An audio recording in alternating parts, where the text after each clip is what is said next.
Good morning, friends. Tembekile again. Today we continue with the series of presentations for the shoulder complex. We started with the osteology of the shoulder complex, and yesterday we did the structure of the glenohumeral joint. And then today we're gonna do the structure of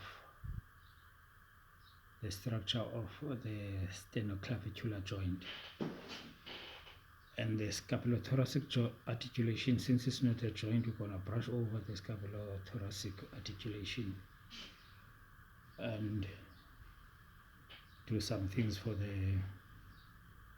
since the scapulothoracic articulation and the acromioclavicular joint and the sternoclavicular joint are in closed kinematic chain, we're going to try to add them together today in this video, looking at the structure.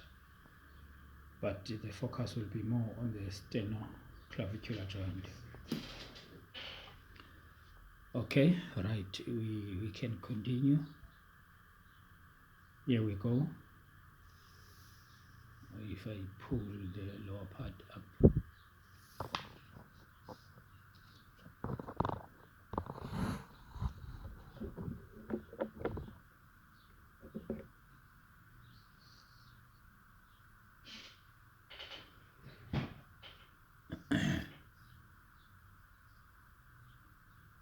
Right. We have the sternum here. We have our ribs, and then we have our costal cartilages, and the sternum is made of three parts: the manubrium, then between the manubrium and the body, then we have the angle there, and the body and the xiphoid process, and we have the articulations of the costal cartilages. Then if we look at the posterior part of the scapula, we can see the scapula, we can see the acromioclavicular joint. Right, I just want to brush over the movement of the scapula, because when we deal with the sternoclavicular joint, we will do the movement of the sternoclavicular joint. That will also include the movement of the scapula. All right, we can see that the scapula can move upward or downward. At that movement we call it elevation or depression. That's elevation or depression. All right, and the scapula can come closer to the vertebra or away from the vertebra. Closer to the vertebra is retraction. Away from the vertebra, it's protraction.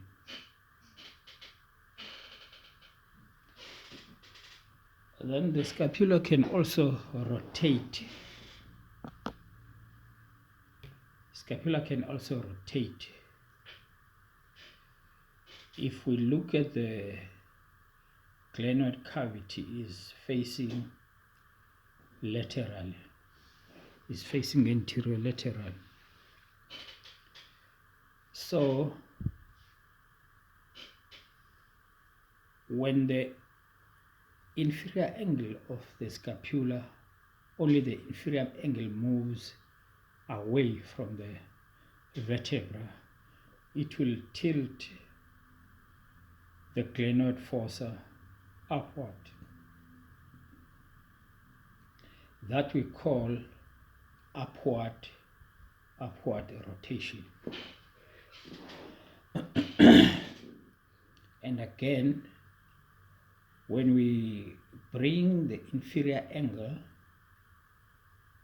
of the scapula toward the vertebra, the glenoid fossa will tilt downward, will tilt and face downward. That we call downward rotation. So we have spoken already about the 6 pairs of movement, that is elevation, depression, protraction, retraction, and then moving away of the inferior angle from the vertebra, tilting the glenoid cavity upward, that we called upward rotation. And then tilting the inferior angle towards, bringing the inferior angle towards the vertebra, tilting the glenoid fossa downward, we call that one downward rotation. Right. Then we're gonna speak about the other 2 movement of the scapula that are not known to people.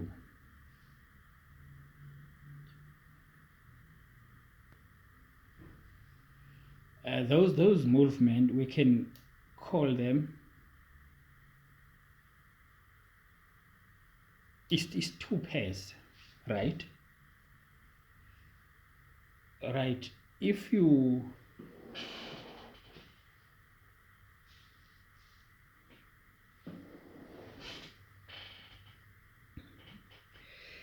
look at the thorax,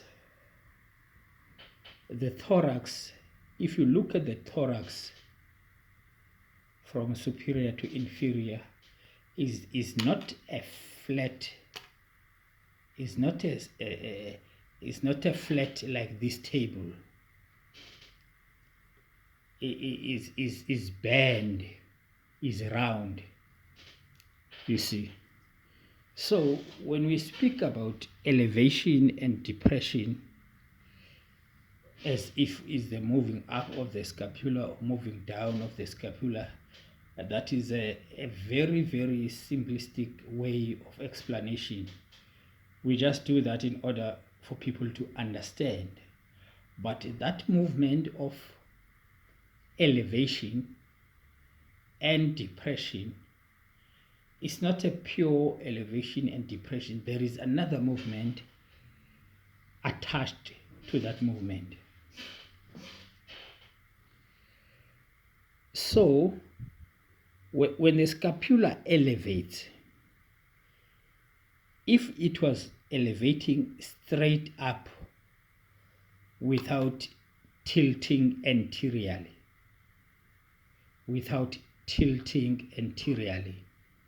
the scapula we're going to move away from the thorax, because the thorax is rounded from superior to inferior, is rounded, is curved. There is a curve. So in order for the scapula to maintain that relative flush on the thorax, there should be another movement added there. And that movement, we call it anterior tilt.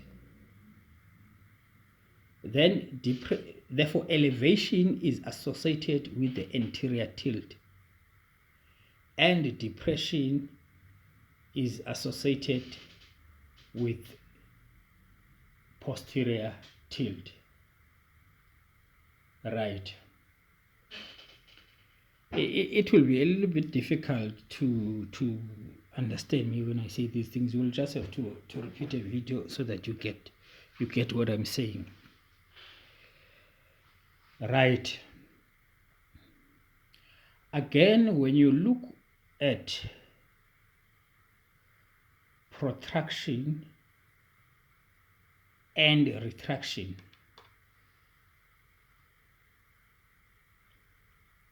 Don't confuse this rotation that I'm going to talk about with the upward rotation.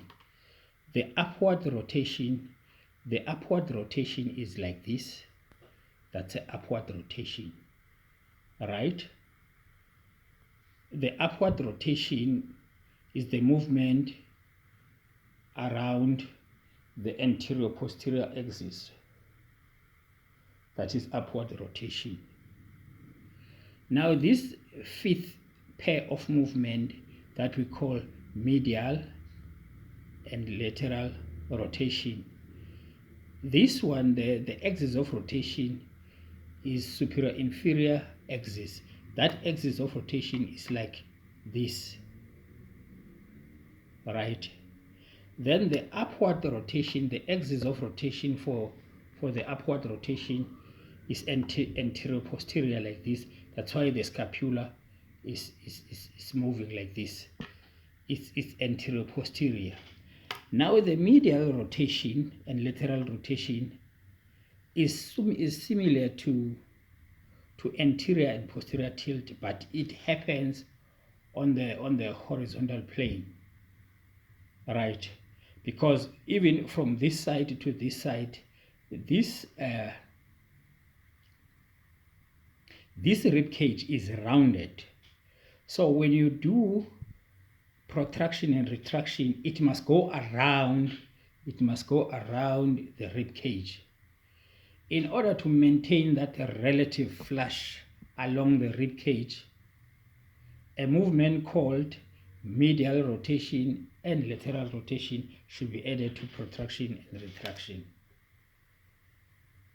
I hope you will get my point here. But it's not easy. Even myself, I didn't. It was not quick for me to understand that. But after a while, I got to understand it.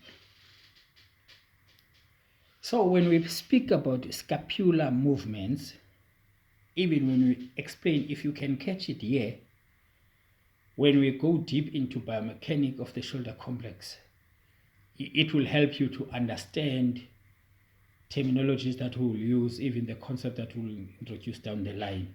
So what you need to understand, the scapula can elevate, depress, but added to that elevation, in order to maintain the relative flush of the scapula on the curved rib cage, it has to add